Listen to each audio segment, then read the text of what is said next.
सेवा न्यूज आपके हक की आवाज़ खबर आज लखनऊ से। प्रदेश की आवश्यक बैठक जून माह में संपन्न हुई, जिसमें पदाधिकारियों के पेंच कसे गए, आगामी रणनीति पर विचार हुआ और इस अवसर पर कैडर में प्रदेश में महत्वपूर्ण भूमिका निभा रहे ओम प्रकाश कनौजिया जी ने कैडर पे विचार रखते हुए बारीकी से उस पर अपनी बात रखी और बताया कि कैडर किस तरीके से हम लोगों के लिए आवश्यक है। आप सुने। कोई चीज जरूर रखा करिए, कोई चीज किसी जिले से अच्छी मिले तो उसको लेके अपने जिले में इम्प्लीमेंट करना है। और हम शायद यही भी आते इतनी दूर गर्मियों में कि हम अच्छी चीज सीखे अपने यहाँ ले जाए। अभी जो होने जा रहा है, आने वाले समय में संगठन का संघर्ष और हमारे जो लक्ष्य की प्राप्ति है वो किसकी वजह से आने वाले टाइम मिलेगा, वो टॉपिक है। इसलिए एक भी आदमी जहां जो बैठा हो बैठा रहे, पूरी बात को ध्यान से सुनिए और हो सके तो नोट करिए। और अगली बार जब भी आए, बिना डायरी के साथ अध्यापक को उसका संबंध ही कापी और कलम से है। धन्यवाद सर। आज के प्रदेश स्तरीय पदाधिकारियों की बैठक में परम आदरणीय राष्ट्रीय अध्यक्ष जी एवं अटेवा महामंत्री जी और हमारे प्रदेश के सभी पदाधिकारीगण, मंडल के पदाधिकारीगण, जिले से इतने दूर दूर से आए हुए हमारे सभी जिले के पदाधिकारी साथियों, आज के इस महत्वपूर्ण मीटिंग में कैडर की जिम्मेवारी दिया गया है। कैडर शब्द अपने आप में एक विशेष शब्द है। किसी भी संगठन का जो होता है वो बेस होता है, फाउंडेशन होता है। कोई मकसद अगर आप लेके चल रहे हैं तो आपका एक विचार होता है और उस मकसद को प्राप्त करने के लिए, संगठन को बढ़ाने के लिए जनमानस चाहिए। लोगों को अगर सभी समीकरण अपने अपने साथ हो रहे हैं, उस मुद्दे में शामिल होकर के जो संगठन द्वारा जो निश्चित उद्देश्य होता है, उस उद्देश्य को प्राप्त करने के लिए सभी लोग तन मन धन से समर्पित होकर के उस लक्ष्य को प्राप्त करने के लिए सदैव समर्पित रहते हैं। कभी कभी विशेष परिस्थितियां आ जाती हैं।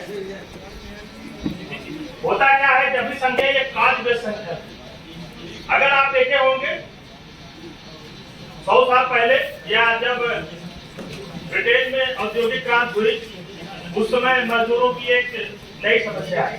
तो आप देखे होंगे कार्ल मार्क्स मार्क्सवादी सिद्धांत से चला और आप मजदूरों के मुद्दे को लेकर के ग्लोबलाइजेशन के तहत कितना बड़ा प्रचार प्रसार हुआ। कई देशों की सरकार लेबर पार्टी से कई पार्टियां बनी और सरकार को बदलने, और अपने यहाँ भी जब अपना देश गुलाम बनाया ब्रिटेन ने, तो वहाँ भी लेबर पार्टी की सरकार बनी, लावेट टेकली बने, उसको दर्शकों को हमारे देश को उसमें आजादी मिली। साथियों, अब बात है कि हम आज इसके लिए लगे हुए हैं।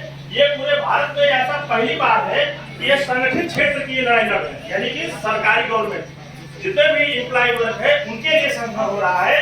इसके पहले जब अटेवा का बीज नहीं पड़ा था तो सरकारी कर्मचारियों की कोई वैल्यू नहीं थी। आज आपका पूरा भारत ये संगठन की देन है, ये हमारे राष्ट्रीय अध्यक्ष के नेतृत्व का परिणाम है।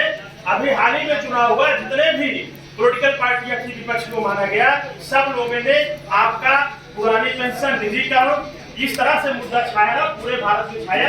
ये आप लोगों की और संगठन की बहुत ही मेहनत का आज ये है, पूरे भारत में चर्चा बना हुआ है और एक वोट के नजरिए से भी देखा गया और चुनाव को प्रभावित कर रहे हैं। ये संगठन की एक बहुत बड़ी ताकत है। अब बात आती है कि यहाँ अटेवा को पेंशन प्राप्त करने के लिए कैडर की क्या आवश्यकता है। साथियों, इस बात पर ध्यान देना है, कैडराइट व्यक्ति जो होता है वो किसी भी संगठन का जो है बेस होता है। वो विषम परिस्थितियों में भी अपना धैर्य नहीं छोड़ता है।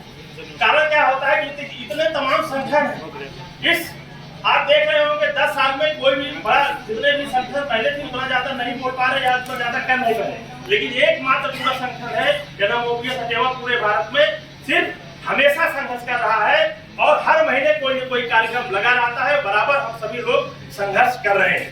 तो साथियों, कैडर का कोई अपना उद्देश्य अलग से नहीं है। जो अटेवा का उद्देश्य है वही कैडर का उद्देश्य है। अब अटेवा का क्या उद्देश्य है? पुरानी पेंशन को बहाल करना। साथियों, जिस समय ये पूरा ये सिस्टम व्यवस्था लाया जा रहा है, उस समय अगर उस समय बोला कि भी संगठन है परंपरागत, अगर उस समय स्ट्रगल किए होते तो आज ये नौबत नहीं आती। उस समय ये ट्रेलर था, आज आप पिक्चर आप सामने आ रही। अभी आप देखिए आउटसोर्सिंग आया। आउटसोर्सिंग में सरकार क्या कर रही है, एक सरकारी एम्प्लॉय के बदले 3 लोगों को नौकरी दे रही है। अगर एक हमारा कोई 4th क्लास का एम्प्लॉय है ग्रुप डी का, जिसका जितना वेतन मिलता है 45 से 50,000 के बीच, उसमें से सरकार क्या है ऐसा सिस्टम ला रही है आउटसोर्सिंग के द्वारा कि 3 लोगों को नौकरी दे रही है। अब आप देखिए 14,400 रुपए जो थर्ड पार्टी में कोई भी रजिस्ट्रेशन करा ले अपना एनजीओ के तहत, वो सरकार से ठेका रहित फला विभाग में हम जो है वहां पर कर्मचारियों को सप्लाई करेंगे। 11 महीने तक की भर्ती होती है, 11 महीने के बाद उसको कम निकाल दिया, कोई भरोसा नहीं है। अब 14,400 रुपए सरकार देती है। अब वो क्या करती, कंपनी क्या करती है, जो थर्ड पार्टी कंपनी है, जो भी एम्प्लॉय है उसको 8 से 9,000 रुपए इसको अकाउंट में देते हैं और 1,000 या 1,500 रुपए उनको पीपीएफ में डालते हैं और उसका कोई भविष्य नहीं है, कब निकाल दे कोई भरोसा नहीं। और देखिए देश के लिए भी बहुत खतरा है।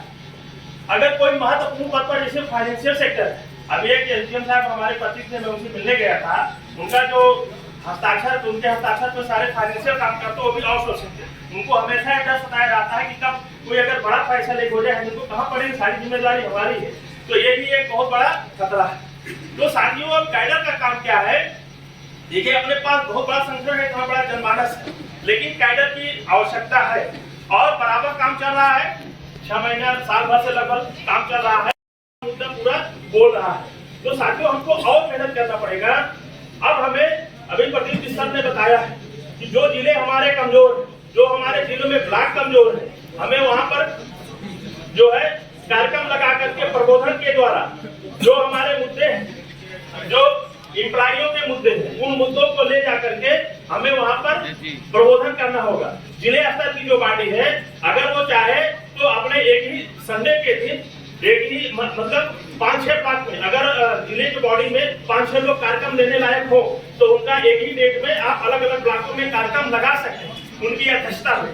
भले से 10 ही लोग आए, 5 ही लोग आए, लेकिन कार्यक्रम होता है चाहे छोटा हो या बड़ा, 1 बार 2 बार लगाएंगे, डेली सब लगभग सब रेगुलर हो जाएंगे।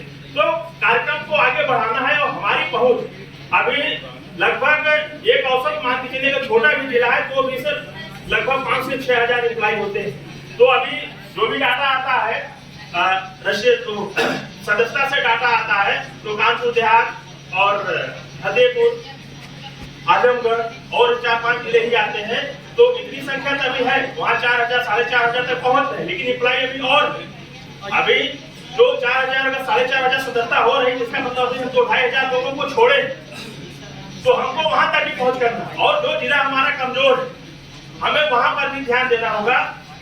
तो अब जब हमारे पास प्रशिक्षित लोग रहेंगे, जानकार लोग रहेंगे, तो क्या होगा कि वो उनका कार्यक्रम लगाएंगे।